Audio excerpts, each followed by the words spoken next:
saint in there now, and I think about it. It was a saint. And we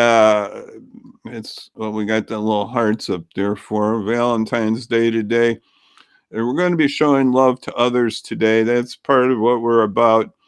And it's just the snow's gone, so it's gone, so it might be coming more. This downtown Aurora picture, so that's why it's that way. But hey, we're going to be discussing, so get your friends, get others involved. We're going to be discussing now with Nathan White of World Relief, and he's going to just discuss about refugees resettlement and how we can do more. So, welcome. We're going to bring up Nathan White, Director of External Engagement at World Relief Chicagoland, and now we're going to bring up our brother here, Nathan. There's Nathan. How you doing, sir? Doing well, John. How are you today? Oh, fine. I want to say I did have Nathan came up to our Kiwanis group in Aurora. You can see I still wear my Kiwanis hat. I wear it on and off. We wear different hats, but I will wear that one today. It's getting worn out. I've been wearing it too much. But Had I planned better, I would have brought my Kiwanis mug. Oh, next time. Drinking coffee and drinking. That's what I've been making coffee. Oh, well, we got coffee there in another mug, but it's folks, coffee goes in and then it goes out. That's my problem. When you're a little older, it goes out quite a bit. So that's the problem with coffee. But I love the coffee. So anyway, so Nathan's with us here, and Nathan came up to Kiwanis early this year in Aurora, and he discussed about the resettlement program. We discussed that last December too with Nathan. So we're going to have him back, and we're just going to discuss more of those things. So Nathan, welcome. Yeah, so good to be here. Yes. So we're going to welcome Nathan. I bring up my welcome mat, I guess. When I want to sidelight here one thing. When I was at church, I remember these. There was this one song that's in a hymn called "Standing on the Promises," and I remember some teenagers were over on the side. This is a church that did evening Sunday night services. That's a rarity today. Mm-hmm. But I remember when they had that song, I remember kids like moved his feet like over, like he was stepping on, standing on. Literally standing on them. Is that right? Yeah. So I think about the mat thing. I think about the same thing. Anyway, and then when I have your friend Matt Sorens, then I got double Matt. So anyway, we have Nathan here, and I appreciate that. Sorry, folks. That was just a little sidebar. I'm sorry. It was on my mind too much. We're going to talk about the Afghans, and there was an article, I'll bring that up in a minute, from the Chicago Sun-Times from last week about things that are happening. Give us an update there where you're seeing the refugees in Chicagoland in America right now, especially our Afghan refugees. Yeah, absolutely. John, through World Relief Chicagoland, we've welcomed and received over 300 individuals from Afghanistan since the fall of Kabul to the Taliban. Right. And that has required a huge mobilization effort by so many local churches and volunteers, really coming alongside of these families that are newly arrived. And it was a big change, from previous years in the resettlement world. The last couple of years together, we resettled about 167 or 168 individuals over the course of 2 years. So to go from that to resettling 300 plus in the matter of months was a heavy lift, but God is faithful and showed up. And so we've been able to resettle over 300, and there's still more that are on the way.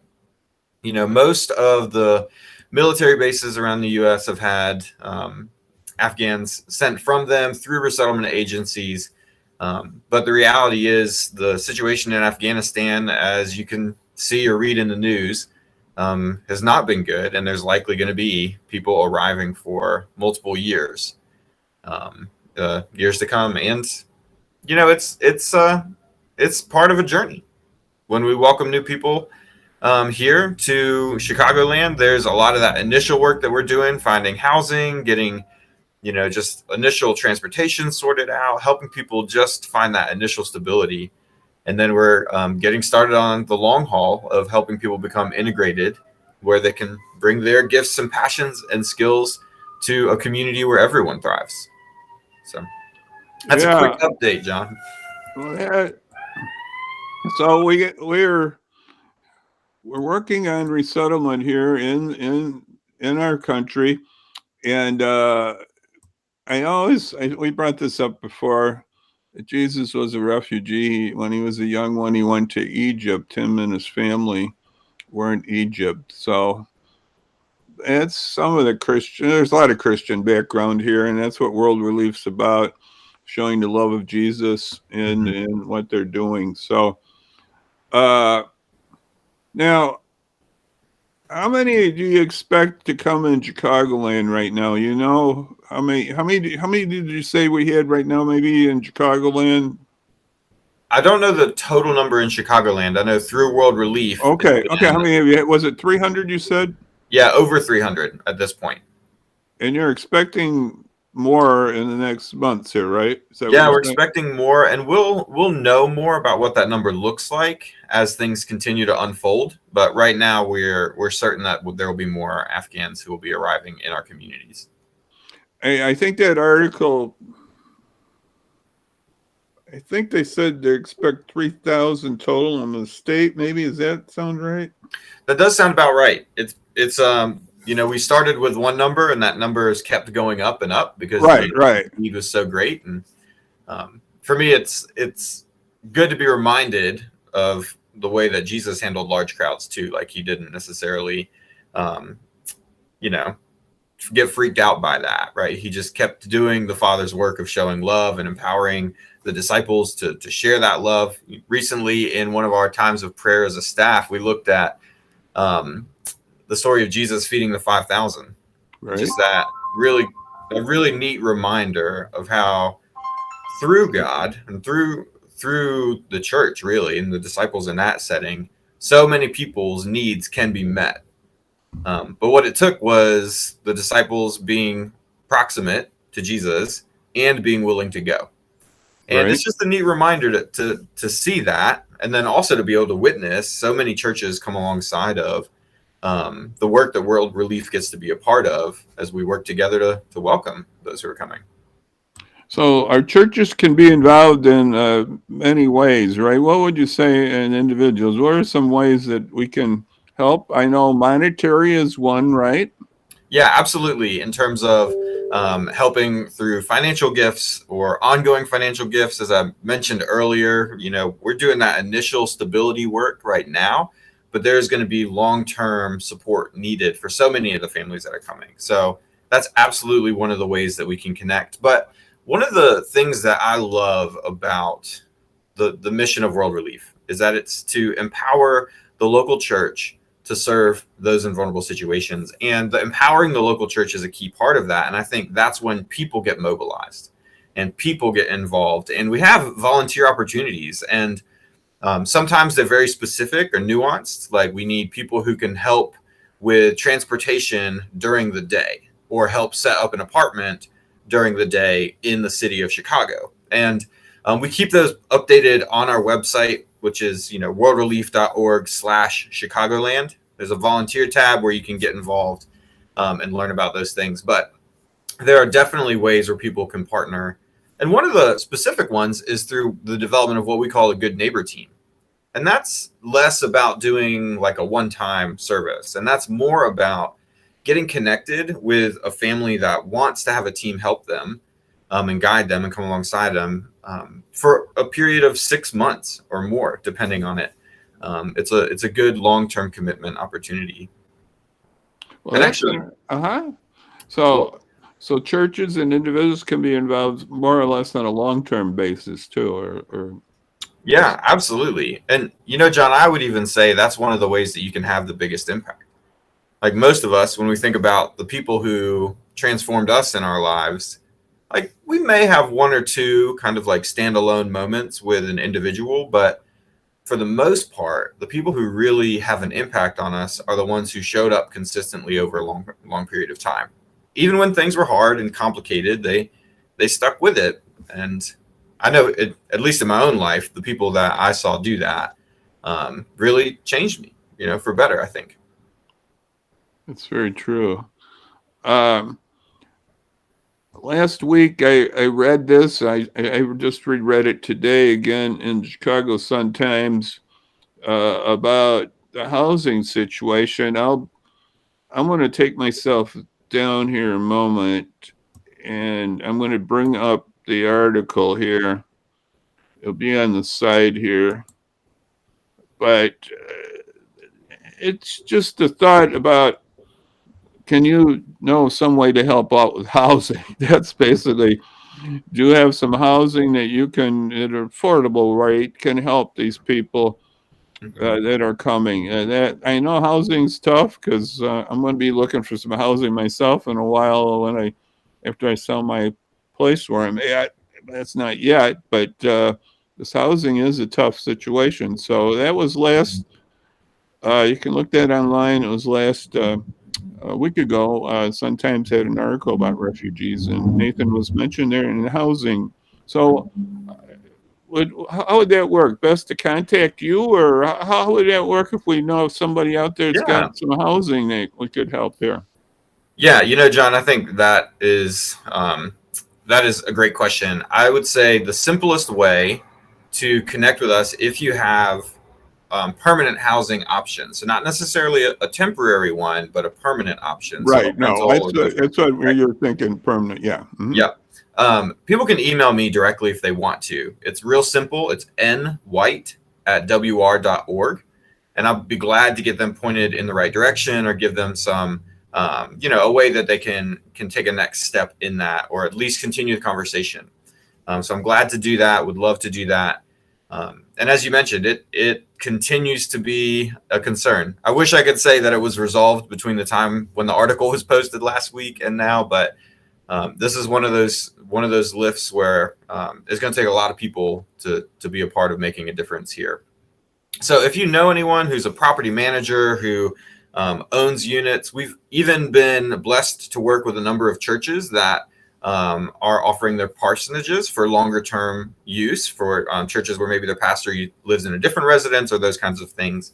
We're working to think outside the box. But a lot of what it is just getting out there, getting networked, getting connected with people who have properties and are willing to work with newly arriving families to help them find a home after they've lost so much. And you're going to be, this housing is going to be out there for a while, because as we just were talking about here, there's more coming, probably more individuals. So I definitely think that's true, John. The refugee resettlement world has looked very different this year than many of us expected, specifically with what happened in Afghanistan.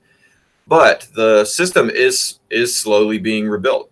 So, President Biden set the presidential determination for a number of refugees that could enter in the country at 125,000. Realistically, we're going to be much, much, much lower than that, simply because of the effort needed to rebuild the refugee resettlement program overseas and the infrastructure within the U.S. government, Office of Refugee Resettlement. But as those get rebuilt, we should see a ramping up of refugees arriving from other parts of the country, other parts of the world, rather, many of whom have had their life put on hold, during maybe the previous administration and the slowdown of refugee resettlement that happened during that window, but also the pandemic has really caused more people to have to wait longer. So we are praying for that infrastructure to be rebuilt quickly, so that people who are living in camps, like living in places that aren't sustainable long term, can arrive and get connected here. So housing will continue to be an issue that we'll face. So any connections we have in that regard would be tremendously beneficial. Yes, and here's another site you can go to get World Relief Chicagoland. It's on the Facebook. They have a World Relief Chicagoland site. And then, of course, we mentioned that they have Chicagoland. And now I got this. I don't know if this is maybe not as chicagoland.worldrelief.org. And then I had this Afghan Allies. I don't know. That was from before. I don't know if that's still working or not. It is still live, John. Actually, people can just go to our standard webpage, and there's a few different banners that scroll across the front, and it's within those 3 banners. There's an option to go to the Afghan Allies page with specific ways that people can connect and make a difference there. Right. And remember, we've been talking about housing. To contact Nathan at nwhite@wr.org, and it's pretty easy to do, but we got to find that housing, and that is a big need out there. It's a need across the country, I guess, for a lot of people. It's just the way it is. So, but Nathan and World Relief are welcoming people coming, and I think that sometimes Erica was saying February here could be a pretty good uptick on people too. They were thinking, I think, and so it's happening. So help out World Relief, and this for the showing the love of Jesus to people. And well, hopefully we'll see you then on Wednesday. We don't know what. We always have a mystery here. What's going to happen on Wednesday? But we'll have Wednesday here. Well, hopefully we'll have a guest. But I just thank Nathan for coming by. You got any last words here, brother? You want to think on here, or? John, I'm always grateful to be able to come on the show and share a little bit. And one of the things I just want to highlight is the work that World Relief gets to be a part of. Ultimately, I think we get to be a conduit of helping the church have an impact. We get to come alongside of guide volunteers, churches, organizations, to have a huge impact on people that really need it. So if you're someone watching this and you want to make a difference, you feel a little bit of a stir to do that, we are always excited to connect. And feel free to email me about that too, nwhite@wr.org. But yeah, we could not do this without people in the church really investing in creating a welcoming community where everyone can thrive. So, and thanks again, John, for the part you play in making that happen as well. Thank you, Nathan. And so we've been talking with Nathan White of World Relief, and we just thank Nathan for joining us today. So thank you very much, Nathan. And so for right now, we'll just say